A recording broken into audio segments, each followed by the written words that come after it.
उत्तर प्रदेश की पवित्र धरती पर जहां सुबह की पहली किरण गंगा के जल पर पड़कर सोने जैसी चमक बिखेरती थी, वहीं बसा था एक अद्भुत और समृद्ध राज्य सूर्यगढ़। इस राज्य की पहचान उसके महलों, उसके खेतों या उसके खजाने से नहीं थी, बल्कि उसके राजा से थी, जिनका नाम था शिवाजी महाराज। उनका नाम सुनते ही लोगों के दिल में सम्मान और सुरक्षा की भावना जाग उठती थी।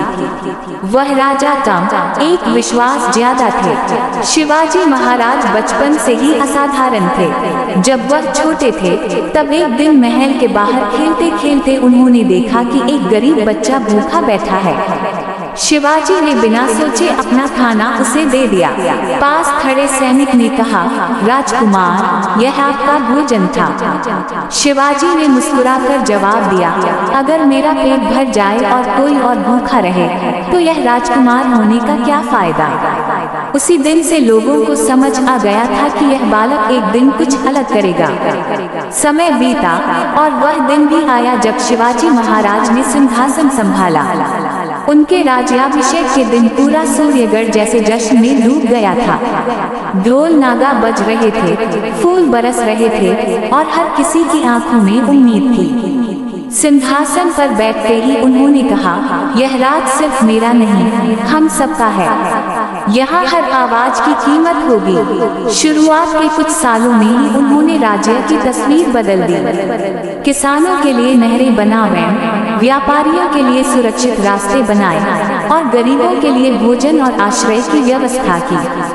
हर कोई खुश था, लेकिन जहाँ रोशनी होती है, वहाँ कहीं न कहीं अंधेरा भी जन्म लेता है। उसी समय राज्य की सीमाओं के पार एक व्यक्ति था, अंधकार का व्यापारी, जिसका नाम था रुद्राक्ष। वह एक ऐसा व्यक्ति था जो सीधे युद्ध में विश्वास नहीं करता था, बल्कि लोगों के मन में डर और लालच भरकर उन्हें तोड़ देता था। जब उसने सूर्यगढ़ की समृद्धि के बारे में सुना, तो उसके मन में एक ही विचार आया, इस राज्य को तलवार से नहीं, दिमाग से हराया जाएगा। रुद्राक्ष ने अपने जासूसों को सूर्यगढ़ में भेजा। धीरे धीरे राज्य में अजीब घटनाएं होने लगी। कभी किसी गांव में चोरी हो जाती, तो कहीं सैनिकों के बीच विवाद हो जाता। कुछ लोग अफवाह फैलाने लगे कि राजा अब पहले जैसे नहीं रहे। यह सब सुनकर लोगों के मन में हल्की हल्की शंका पैदा होने लगी। शिवाजी महाराज को जब यह खबर मिली, तो उन्होंने तुरंत कोई कठोर कदम नहीं उठाया।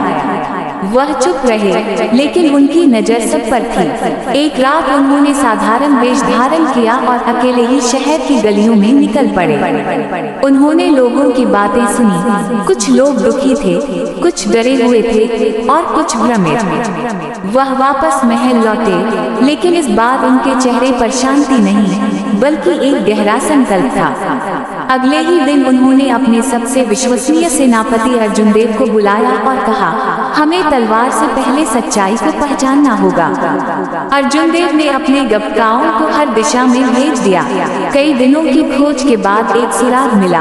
राज्य के बाहर एक पुराना किला, जहां कुछ संदिग्ध लोग आते जाते देखे गए थे। एक रात शिवाजी महाराज और अर्जुन देव खुद वहां पहुंचे।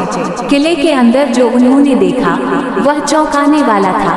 वहां हथियार जमा किए जा रहे थे और कुछ लोग राज्य के नक्शे पर योजनाएं बना रहे थे। अचानक एक आवाज गूंजी, स्वागत है शिवाजी महाराज। यह रुद्राक्ष था। उसकी आंखों में घमंड था। उसने कहा, तुम एक अच्छे राजा हो, लेकिन बहुत भरोसा करते हो लोगों पर, और यही तुम्हारी कमजोरी है। शिवाजी ने शांत स्वर में कहा, भरोसा कमजोरी नहीं, ताकत होता है, लेकिन विश्वासघात करने वालों के लिए कोई जगह नहीं होती। रुद्राक्ष हंसा, देखते हैं। अगले ही पल वहां युद्ध शुरू हो गया, लेकिन यह सिर्फ शुरुआत थी।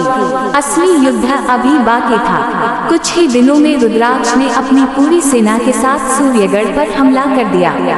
उसकी सेना विशाल थी और उसकी रणनीति बेहद चालाक। शहर के दरवाजे तोड़ दिए गए और हर तरफ अफरा तफरी मच गई। लेकिन शिवाजी महाराज तैयार थे। उन्होंने पहले ही अपने लोगों को संगठित कर लिया था।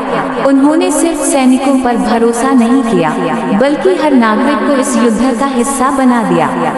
महिलाएं घायलों की सेवा कर रही थीं, बच्चे संदेश पहुंचा रहे थे और बुजुर्ग लोगों को हिम्मत दे रहे थे। युद्ध कई दिनों तक चला, हर दिन नई चुनौती लेकर आता।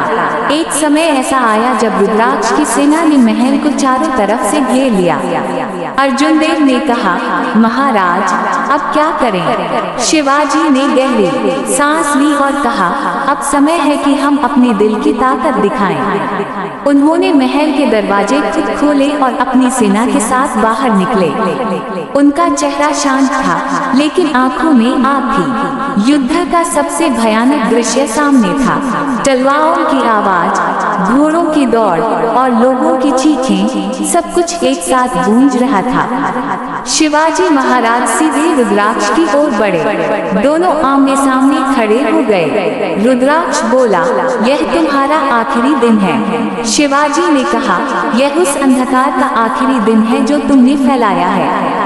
दोनों के बीच भीषण युद्ध हुआ।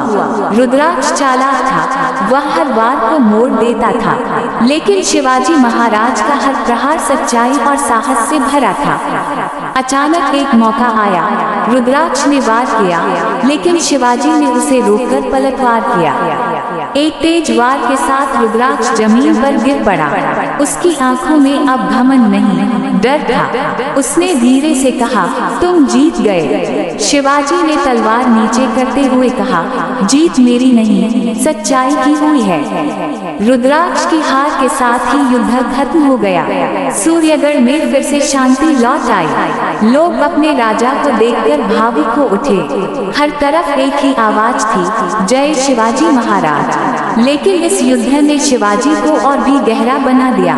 उन्होंने समझ लिया कि सिर्फ दयालु होना काफी नहीं, सतर्क रहना भी जरूरी है। उन्होंने राज्य में नई व्यवस्था बनाई, जहां हर व्यक्ति को सुरक्षा और न्याय मिले।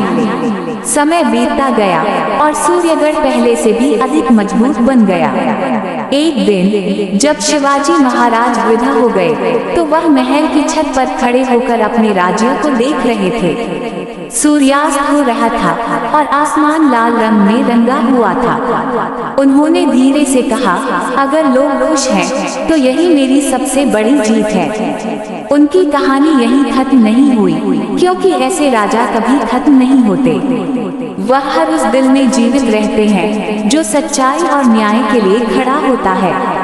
आज भी उत्तर प्रदेश की हवाओं में एक आवाज गूंजती है, राजा वह नहीं जो राज करे, राजा वह है जो दिलों में बस जाए। और शिवाजी महाराज हमेशा दिलों में जिंदा रहेंगे।